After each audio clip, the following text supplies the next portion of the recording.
Today's Mass readings. July 12, 2020. Sunday of the 15th week in Ordinary Time.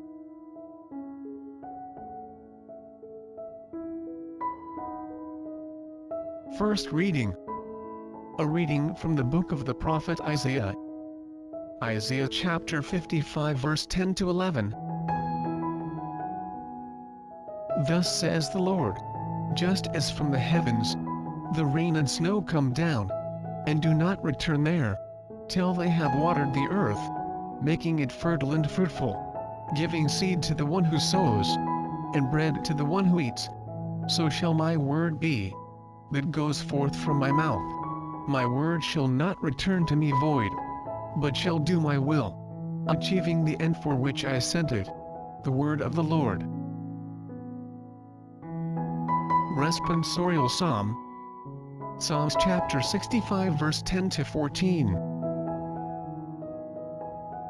Let our response be, the seed that falls on good ground will yield a fruitful harvest.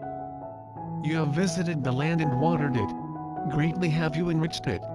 God's watercourses are filled. You have prepared the grain.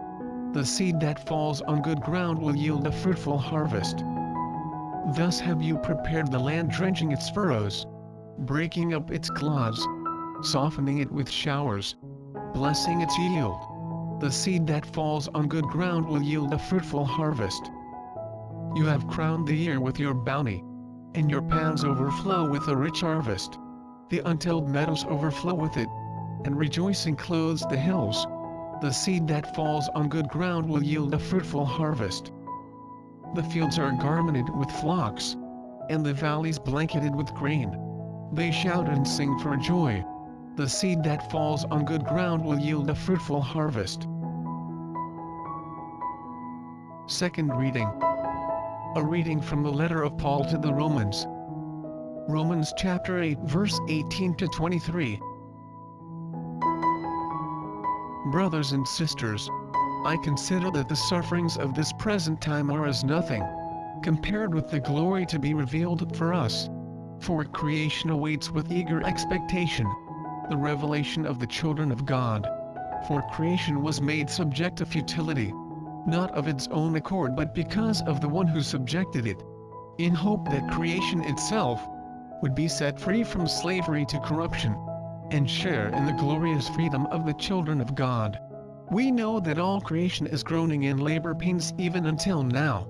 And not only that, but we ourselves, who have the first fruits of the Spirit, we also groan within ourselves, as we wait for adoption, the redemption of our bodies. The word of the Lord. Before we proceed with the video, don't forget to like the video and subscribe to our channel. Also, please hit the notification bell so you won't miss out when we release new videos. Feel free to share your comments, suggestions and reflections at the comments section down below. Thank you and God bless. Now, let's proceed with the video. Gospel reading. A reading from the Holy Gospel according to Matthew. Matthew chapter 13 verse 1 to 9. On that day, Jesus went out of the house and sat down by the sea. Such large crowds gathered around him, that he got into a boat and sat down, and the whole crowd stood along the shore. And he spoke to them at length in parables, saying, A sower went out to sow. And as he sowed, some seed fell on the path, and birds came and ate it up. Some fell on rocky ground, where it had little soil. It sprang up at once because the soil was not deep. And when the sun rose it was scorched, and it withered for lack of roots. Some seed fell among thorns, and the thorns grew up and choked it. But some seed fell on rich soil and produced fruit, 100 or 60 or 30-fold. Whoever has ears ought to hear. The Gospel of the Lord. The reflection on today's Gospel. Jesus' explanation of the different outcomes for the seed sown follows in our Gospel passage for the day after tomorrow. But, in between, there is added in the Gospel of Matthew. A full reflection from Jesus on why it is only the committed disciples who are receptive enough to take in that explanation. For what is required is not just any kind of understanding, but understanding of the heart. There needs to be an initial opening of heart to make space for Jesus' message. Jesus even quotes a prophet to describe minds that are closed.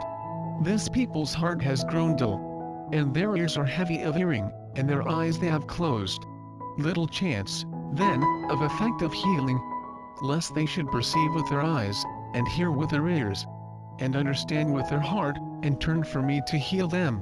To the disciples, on the other hand, it has been given by God to know the secrets of the kingdom of heaven. These are fortunate because many long to see what you see, and did not see it, and to hear what you hear, and did not hear it.